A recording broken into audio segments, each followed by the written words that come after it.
Hello and welcome to the Reborn Podcast, where we delve deep into personal and spiritual development, explore the dynamics of entrepreneurship, and unlock the secrets of effective leadership. I'm your host, Tony Boutros, and I'm thrilled to have you with us today. In this episode, we're going to explore a profound topic that touches the core of our spiritual and personal lives: understanding God's will versus our own ambitions. We'll discuss how faith plays a crucial role in bridging the gap between the vision we receive from God and the uncertain steps we must take to fulfill it. Join me as we embark on a journey of faith, self-discovery, and divine alignment. Let's begin by discussing the concept of God's will. Many of us have felt moments of clarity where we see a vision of who we could become: successful, fulfilled, and impactful. But often the path to achieving that vision is anything but clear. God's will often manifests as a powerful vision, a sense of calling or purpose that resonates deeply within us.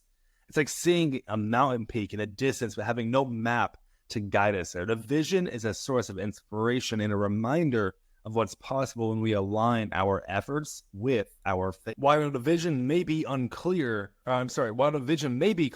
the steps to reach it are often shrouded in mystery. This is where faith comes in.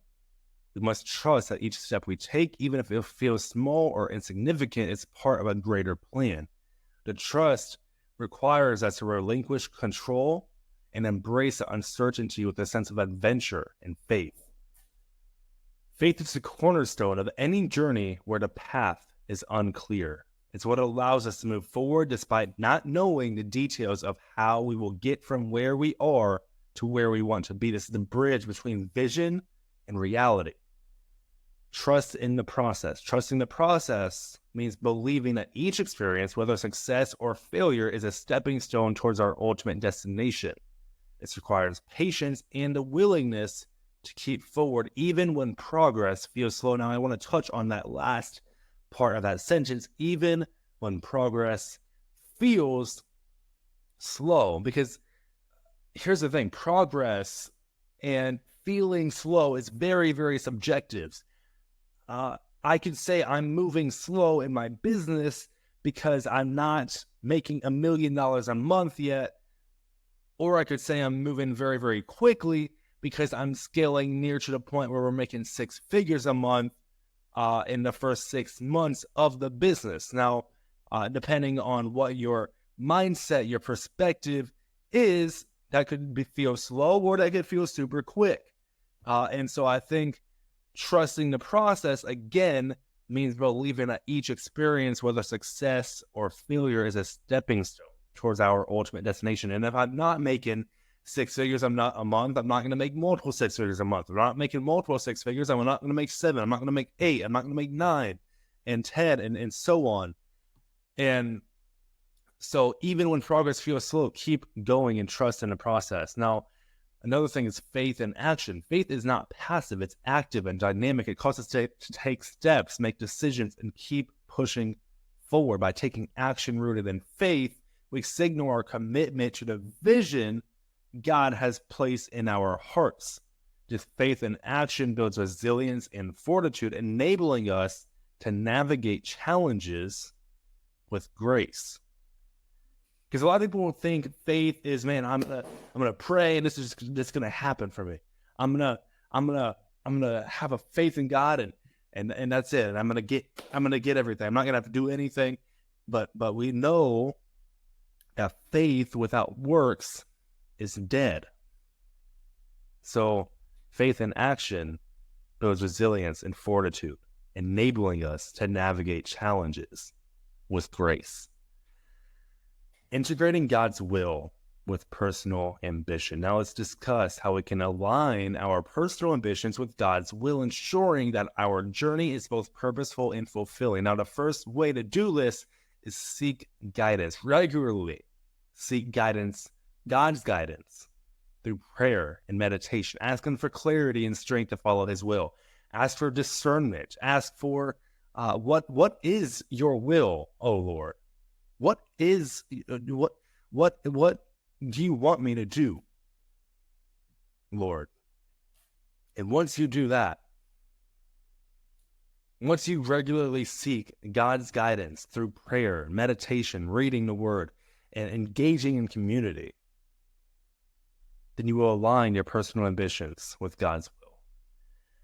The second way to do it is stay open. Remain open to new opportunities and unexpected paths that may arise. Often the route to our vision takes unexpected turns. Now, for me, what I've found is the best things in my life have, you can either say have happened on accident, or you can say have happened by God's will and not my own. For example, the business I'm currently in is I'm a real estate investor here in Indianapolis, Indiana. And I got into real estate on accident because I was between, do I want to take this sales job with a decent sized base? It was like a $40,000 base plus commission, or do I want to take this job that has no base and it's only commission? Being a young buck, I ended up taking the no commission, or I'm sorry, the no base job, and it didn't end up working out how I expected it to, but now I have a thriving real estate business because of that, because I took that dive. And so the third way is to reflect and adjust. Periodically reflect on your journey, assessing whether your actions align with the vision and values you hold dear. Adjust as needed, staying true to both yourself, your personal, and your spiritual goals. The fourth way is community support.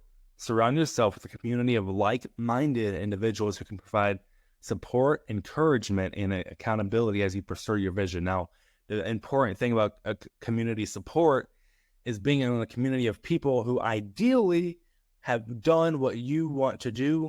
You want to have three types of people in your life. You want to have people that are ahead of you, people who have done what you want to do, people who are on the same path as you or similar aligned path. You make each other better, but you're on the same level of life. Maybe you're both seeking a wife, you're both single, maybe you're both, between $1 million to $5 million in your business, and you're looking to get to 10 million.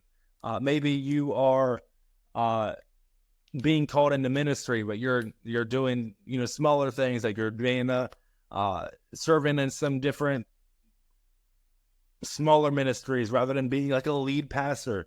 But you're both doing the same thing. And the third type of person you want to have is someone who you can mentor, in a sense, because actually the best way to learn is to teach.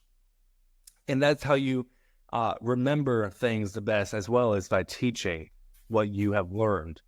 And I don't know about you, but I also find a lot of fulfillment in it, which keeps me motivated to be able to have these younger men and even some women around me that I'm able to speak into and help them become the men they want to be, or the men that God wants them to be. And so community support is invaluable. And I know some people are going to say, oh man, I don't have time to be in a community. I don't have time to be in a network. Once you find your network, once you find your community, you're going to tell me the exact opposite. I don't have time to not be in a community, because tangibly, if we're talking on a business level, if we're talking on a mental health level, it has helped my mental health be much stronger. It has helped my business grow. It has helped my faith grow, and so on. And so with that said, let's move on to some questions from our listeners. How do you stay committed to God's will when your personal ambitions seem to take over? Now, this can be a big one for those who are called to leadership, entrepreneurship, and so on. And so that's a fantastic question. Staying committed requires regular self-check-ins and prayer. I often remind myself that God's plan is greater than my own, and that true fulfillment comes from aligning my actions with His will, not my own will. And I did a sermon a couple of weeks ago. I said, let's not focus on my will. Let's not focus on my family's will. Let's not focus on, definitely not social media or CNN or NBC. Let's focus on his will and align our actions with his will. So keeping this perspective has helped me stay grounded and focus on the bigger picture. Now, second question is, what do you do when the vision feels out of reach? When the vision feels distant, what I do is I focus on the next right step rather than the entire journey. I trust that each step, no matter how small, brings me closer to the vision. I also remind myself that growth often occurs in the challenges, not just the successes. Now, I don't know about you, but when I think about the times where I've grown the most, the quickest, most of those times have not occurred from success. They've occurred from challenges. And successes are a result of pushing and persevering through the challenges. And so embrace the challenge. Don't shy away from it. And focus on the next right step. Because if you focus on the vision, that will be unmotivating. That will be demotivating, if anything. That'll make you feel overwhelmed. And man, I am here at level C. How am I going to get to level Z? But instead of doing level C to Z, let's say level C. Okay, here's C1, C2, C3. How do I get from C1 to C2? Okay, now how do I get to C2 to C3? Now how do I get to D? I'm not looking at how do I get to Z this very moment. Although I normally get there if I can get to D and E and F. So with that said, thank you for joining us on this episode of the Reborn Podcast. I hope these insights inspire you to embrace God's vision for your life while trusting the process and taking action. Remember, the journey of faith is about progress, not perfection, and aligning your ambitions with divine guidance can lead to a life of purpose and fulfillment. If you enjoyed today's episode, please subscribe and leave a review. Connect with us on social media to share your thoughts and join our community of like-minded individuals. Now, the number one thing I can ever ask from you, other than to follow God's will, is to share this podcast with someone who might take value. And you guys know what I say, your network is your net worth. So be a valuable part of someone else's network and share this with someone who can take value. Until next time, keep walking by faith and stay reborn. Thank you so much for watching.